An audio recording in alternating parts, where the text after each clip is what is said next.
Hey, today will be my last shift, snowmaking. It doesn't start till 10 p.m. It'll run until 7 in the morning. Then I'll need to linger at the resort a little bit longer to turn in my uniform. I think the office that will take it back from me probably opens at 9. And then I'm done. Whoops. So, this is not going to be my full thoughts on, or my recounting of my experiences of snowmaking. That'll be a different video. This is a bit more specific. And it kind of ties into the AI discussion. A lot of young people who, I don't know this for certain, but I'm, intuitively pretty certain that most of the young people, let me back up even more. Most of the people who are objecting to AI images are probably not working artists who have an established career and, a client base, and, they're probably going to be okay for a while at least. I think the people who are really mad are younger people who are attracted to the idea of being an artist, making a living as an artist, but who aren't making a living as an artist. And, the whole AI images thing basically is just, it's a message to them from the universe saying, look, this whole art thing, not going to work out. But let me give you a little extra context. It wasn't going to work out anyway. Even without AI art, without, algorithmically generated images from text prompts, most of the people complaining, they wouldn't have made it as artists anyway.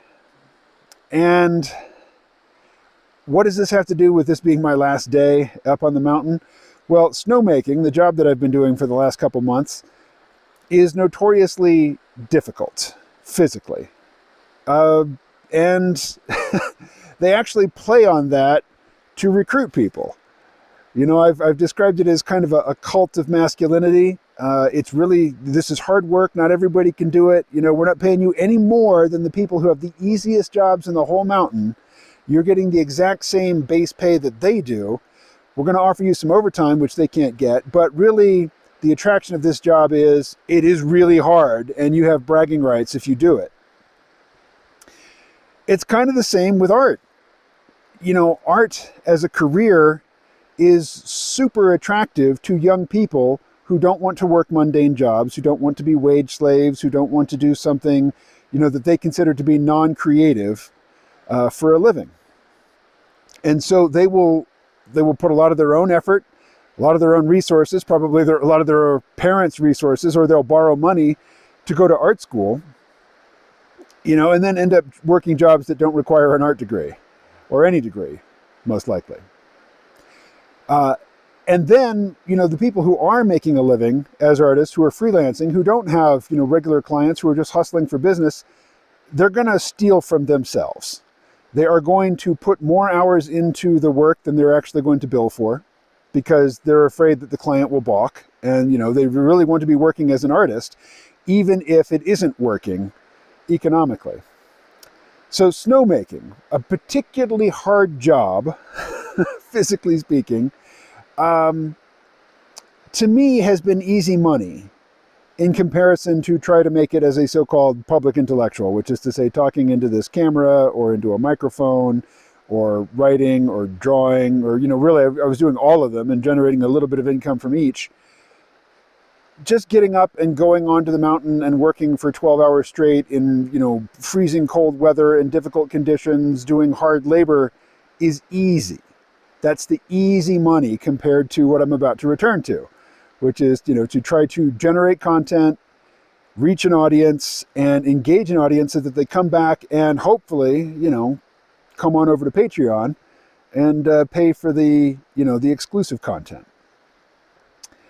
I'm about to return to that, and I expect to return to it with vigor, because I'm going to be house sitting in a clean place, a inspiring environment, and not going home to my mother's place, which is difficult for me to operate in, but not nearly as difficult as here, in terms of creating content. I did have privacy, I did have a workspace, I did have all my equipment at my mom's place, but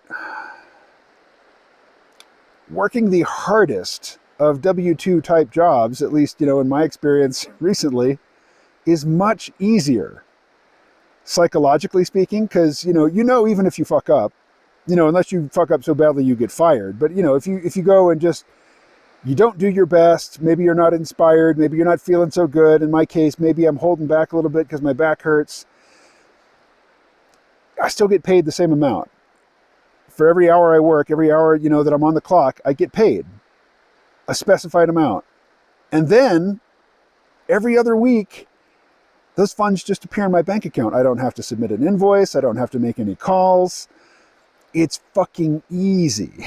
So I'm at a weird place in my life because I want to be careful with my wording here. What it occurred to me to say is I've squandered a lot of potential. I've wasted a lot of time trying to earn a living as a artist of some sort, either with my voice or with images or with words on a page or on a screen. And it's hard. And here I am at 54 years of age, turning 55 soon, April 20th.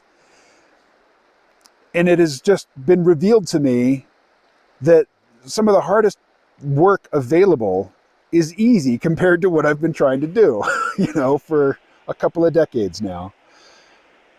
More a decade and a half, closer to 2 decades. That's kind of a shitty realization, to make as I'm approaching what is thought to be retirement age. Oh, by the way, this is my Wool FM. I think it's 91.5 FM community-run radio station in Bellows Falls, Vermont. I've worn this hat for many years. I'd say I've worn it all over the world, but I haven't done any international travel since I got the hat. But I was wearing it in San Juan, which I know is in the United States, blah, blah, blah. Don't be a pedant, unless you're doing it, ironically. But yeah, the whole art world, particularly in the internet age, particularly in the age of social media, and online portfolios and whatnot, non-artistic people, or, we can say creative people who don't know how to draw, art directors, that sort of thing, they have been profiting, and the corporations that employ them have been profiting from the idealistic dreams of young people who don't want straight jobs, who want to be artists. That's been going on for a long time. AI doesn't change that.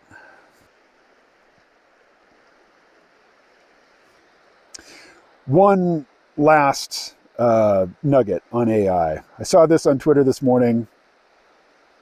It's brilliant. Absolutely brilliant. Artists, hey, if you're a traditional artist and you sculpt, and by sculpt I mean you start with a block of marble and a chisel and a hammer and you find the image, you find the shape inside the rock. You want to stick with that. If that's working for you economically, if that's working for you artistically, stick with it. Keep doing it. Nobody's going to make you stop. If your thing is oil paints, but if your thing is Photoshop, if your thing is, if it's all digital, really, if your artwork is all digital, then you can't complain when, other digital tools come online that allow people to do things that you can't do and do them very quickly.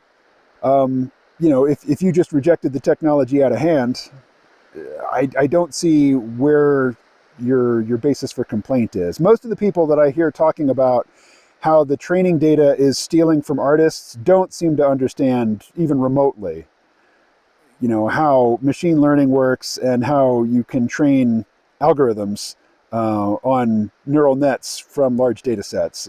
They just seem to think that the AI is going and copying and pasting whole pieces from other people's artwork and assembling collages somehow.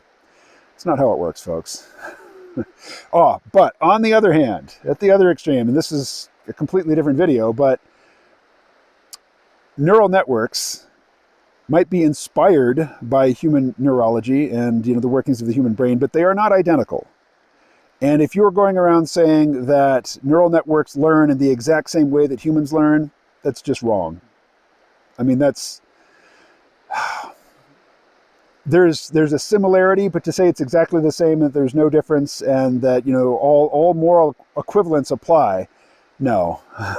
That's way that is as simplistic as the people who think that text-based prompts that generate images with trained neural network architecture that they think it's just going and cutting and pasting from other people's work. I mean, it's equally simplistic. No. Neural nets do not work the same way that human brains work, and the reverse is true as well. Like, you can't back propagate a human brain, to train for a desired output.